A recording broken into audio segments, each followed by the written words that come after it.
such a long time. He is a fighter for justice. He is the president of the Council of American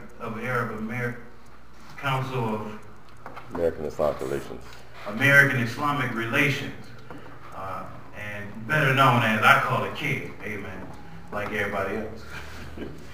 But he is the president of CARE here in Michigan, and he is a Muslim brother who is not just a follower but also a leader as an imam. And just because we in the church, amen, don't mean that God can't use the imam. And so I look forward to hearing. He's a preacher too. So y'all give him some amen, so that he can, and I'm sure you'll be satisfied. So he's gonna give us our movement message this morning, and I want you all to welcome him with a no justice, no peace. All right. Good morning. I begin with God's name, the merciful benefactor, the merciful redeemer. The praise and the thanks belongs to God, and peace be upon his righteous servants whom he has chosen. We thank God for being amongst the world of the living this morning, and not just living with a heartbeat, but living in consciousness and living in spirit. I'd like to first wish all of the mothers here a happy Mother's Day.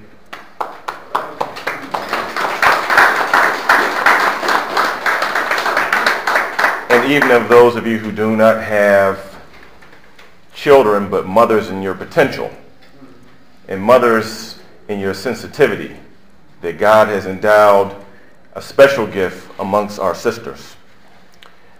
Today, I'd like to first, before I get to the real thing that I want to talk about, is that from noon to 6 today, off of Joseph Campa, close to the corner of Halleck, there's a mosque there that's having an event, basically a community revival from noon to 6.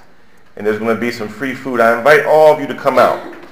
In this area off of Joseph Campa, there's been some violence against women there in the last few months, violence, drug activity, and there was 2 young females that were found about a month ago who were dead. They were found on the far west side of Detroit, but they came from that neighborhood. So in the spirit of trying to lift up the community, there's going to be a community gathering or revival, reviving the spirit of the community right there off of Joseph Campa and Halleck.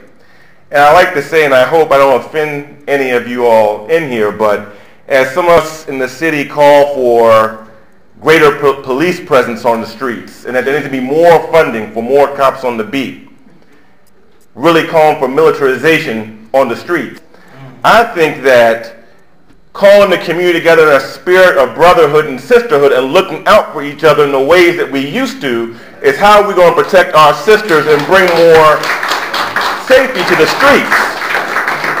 Not having more police on the beat harassing people on the streets. And I advise all of you to read the book by Michelle Alexander, The New Jim Crow, if you really want to see what the militarization of police looks like in our urban areas and on the streets. More police is not the answer. It's us coming together in the spirit of God, looking after each other. We're going to improve our public safety, not more police. Though I have a lot of respect for our police who serve us honorably, those who serve us honorably on the streets. Now, we have a rascal who happens to be a Republican on the western part of the state by the name of Dave Ejima. He's a Republican, state representative. And he had a demonic rally on Thursday in Lansing under the guise of trying to push forth some legislation called the Restriction for Application of Foreign Laws Act, really so-called Anti-Sharia Act. And he teamed up with some other rascals, like at the Thomas More Law Center, the Center for Security Policy, and a few others, to hold a rally to say that our state needs a special law to restrict certain practices or to safeguard, because in fact the Muslims may be trying to implement laws that may be trying to force people to, or force our courts or force our government to implement certain laws that are antithetical to America. This is what this man said. Let me first say that this is nonsensical and a smokescreen and part of a broader social agenda.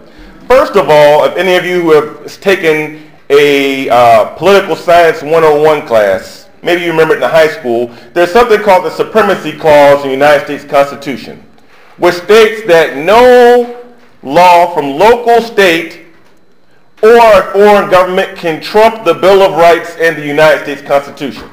This is the first thing. So why have this law? And then what are the implications? First of all, it is part of this cultural war and this social agenda on the far right to use wedge issues to take people away from the real bread and butter issues, Pastor. That's right. That are facing us as Michiganders and as Americans.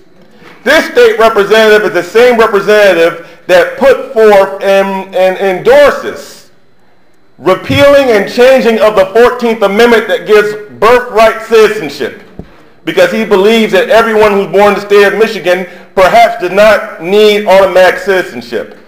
This man said, and he proposes that Michigan should be a so-called English-only state, that our state government should not use any type of forms or any type of assistance for those who don't use English as a first language. And by the way, the Justice Department is suing a rascal sheriff down in Arizona right now, partly because they did not offer any type of translation services for people who were in custody, and basically using testimony or exploiting people because English wasn't their first language.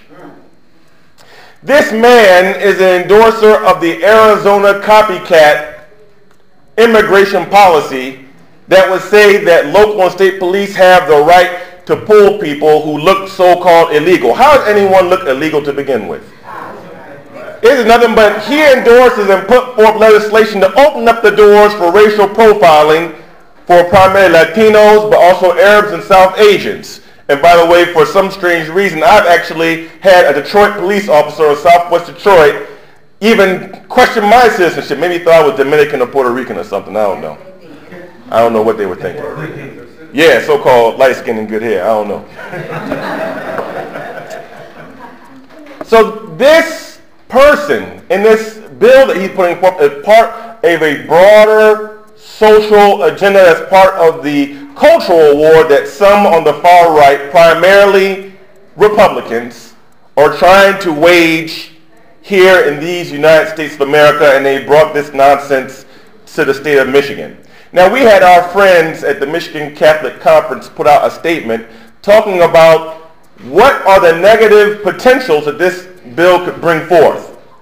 Because our states, and it is American tradition, that our courts not only respect but sometimes actually order arbiters to look at people's religious traditions in regards to congregational conflicts or even in regards to marital disputes and what happens with children and such, looking at prenuptial agreements and wills, where our courts actually look and respect the religious traditions of people. So this is the negative side effects that this bill could have if it's actually allowed to leave committee and go to the floor for vote, because I believe if it goes to the floor to vote, it's probably going to pass. It's probably going to pass. Just like all these other nonsensical bills that have been passing in the Michigan State Legislature and in legislatures that are predominantly controlled by Republicans that have passed all across from Kansas to Arizona. And I don't know, by the way, if you all know this, but that law in Florida that helped open up the door to Trayvon Martin's murder, in terms of someone has a firearm and they don't have to retreat and they can actually shoot someone. We have that law in Michigan, by the way. I don't know if you all know that or not. That Trayvon Martin murder law is the law in the state of Michigan that was passed by a GOP House and Senate. So we need to understand the broader implication. Now, how does this go into my message today in terms of this?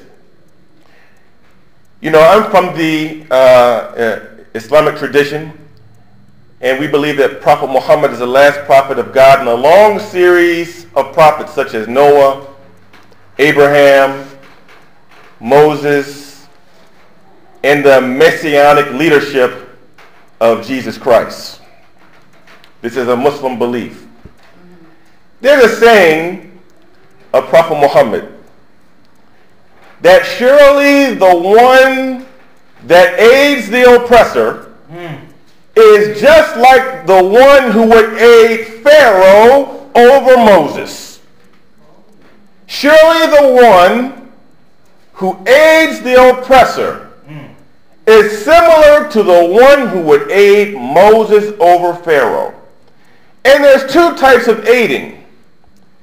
There is active aid, and then there's sometimes the more subtle and the more pervasive aiding is the passive aiding. The aiding of when we see injustice, that we just stay silent, don't raise our voices and say, oh, this is part of the status quo and there's really nothing we can do about it. So, you know, I feel bad about it in my heart inside, but I can't do anything to take my hand to try to change the situation or to have the moral courage to speak out against it. This type of silence is complicity. And we know that Dr. Martin Luther King Jr., he said that there comes a time that silence is betrayal. That's right, yeah. To be silent when Moses is speaking up is betraying Moses on behalf of Pharaoh. To be silent when David, my name Dawud means David, by the way. To be silent or not give aid to David as he faces Goliath is betraying David and aiding Goliath. That's what this is. So in the broader scheme of this nonsense that's going on regarding this Anti-Foreign Laws Act, and I've written a op-ed that's supposed to appear in the Detroit News. I actually was shocked because they actually contacted me for me to submit the op-ed because, you know, normally Nolan Finley doesn't get down that way. No. If you all know Nolan, Mr. Nolan Finley, we need to pray for Brother Nolan. Pray. He's our brother. He's our brother. We have two types of brothers. Either someone is our brother in faith or he's our brother in humanity. Either way, he's Brother Nolan, right? So, sitting out this thing about this anti-foreign, anti-Sharia legislation they're putting forth, but we need to connect the dots as the same people who are trumpeting this nonsense are the same people who are for emergency manager. The same people who put forth the Arizona-style immigration type of act and want in Michigan is the same people who are trying to cut public services to people who need them the most in our cities and in our state. It's the exact same people if you connect the dots. So our struggle against this mindset is something that we all should be standing up for in solidarity. That's right. Be it male or female. That's right. Black or white. That's right. Arab or Latino. That's right. Christian or Muslim. That's right. Union holder or non-union member. That's right. Gay or straight. That's right. Young or old. Yes. This is all a common struggle that we have, right, dear brothers and sisters. So in this spirit, I'd like to close with the saying of Prophet Muhammad. He said, none of you will enter paradise, meaning none of you will enter heaven until he believes. And none of you believe until you practice showing love for one another. Right. Then he said, may I not tell you what will bring love between each and every one of you, between your hearts? He said, Afshu salam. spread peace. Spread a message of peace and inclusion amongst you. And this is what will cause to make you love each other. And this is the key to heaven. To spread peace, inclusion, and cooperation amongst people is the message of love, and it is the message of heaven and the angels. May God bless each and every one of you. May he protect us in our fight. May he make us like David and Moses and not make us like Goliath and Pharaoh. And may he raise us all to the level of the saintly people. Thank you.